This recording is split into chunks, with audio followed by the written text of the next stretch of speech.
अस्सलाम वालेकुम व्यूअर्स, कैसे हैं आप सब लोग। आप देख रहे हैं मेरा यूट्यूब चैनल फूड मैप। आज हम बनाने जा रहे हैं कंडेंस मिल्क की रेसिपी। इसे बनाना बेहद आसान है और आप इसे इजीली घर पे बना सकते हैं।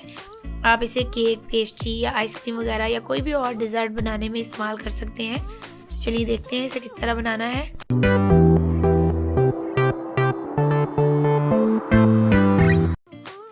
सबसे पहले हम एक बर्तन में डालेंगे आधा लीटर दूध। कप्स में नापे तो 2 कप दूध है। साथ ही हम फ्लेम ऑन कर देंगे। अब हम इसमें डाल देंगे आधा कप चीनी। चीनी हम स्टार्ट में ही इसमें ऐड कर देंगे ताकि ये साथ साथ इसके पकते रहें और इसका अच्छा सा कैरमलाइज सा कलर आ जाए। अब हम इसको मिक्स कर देंगे और इसको पकने के लिए रख देंगे जब तक के इसको बॉयल आ जाए।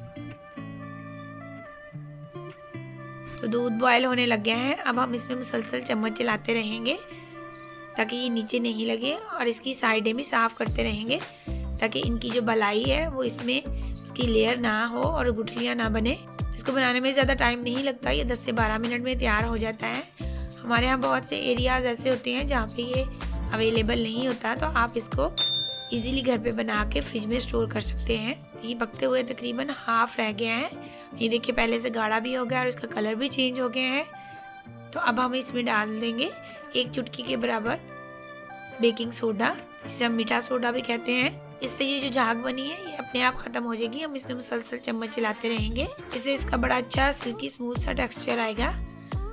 आपने ये ख्याल रखना है कि आप इसमें मुसलसल चम्मच चलाते रहें। तो हमने इसको बहुत ज़्यादा नहीं पकाना। ये देखिए ये पक के मज़ीद गाढ़ा हो गया है। तो ये हमारा कंडेंस मिल्क ऑलमोस्ट तैयार है। तो ये ठंडा होने के बाद मज़ीद गाढ़ा हो जाएगा, तो हमने इसे रूम टेम्परेचर पे ही ठंडा करना है और इसको ऊपर से ढक के रख देंगे। अब हम फ्लेम ऑफ कर देंगे। तो ये हमारा कंडेंस मिल्क तैयार है। तो ये मैं आपको चेक करवा देती हूँ। ये देखिए पहले से गाढ़ा हो चुका है। जब हम इसे फ्रिज में रखेंगे तो ये मज़ीद गाढ़ा हो जाएगा। तो आप इसे बना कर फ्रिज में स्टोर करके रख सकते हैं और जब भी कोई डिज़र्ट वगैरह बनाने को दिल करे तो आपको रुकने की ज़रूरत नहीं है, आप इसे बनाएं और उसमें यूज़ करें। अगर आपको मेरी रेसिपीज़ अच्छी लगे तो मेरे चैनल को ज़रूर सब्सक्राइब कीजिएगा और मेरी वीडियोज़ को लाइक और शेयर कीजिएगा। तो मिलते हैं अपनी नेक्स्ट वीडियो के साथ, तब तक के लिए अल्लाह हाफिज़।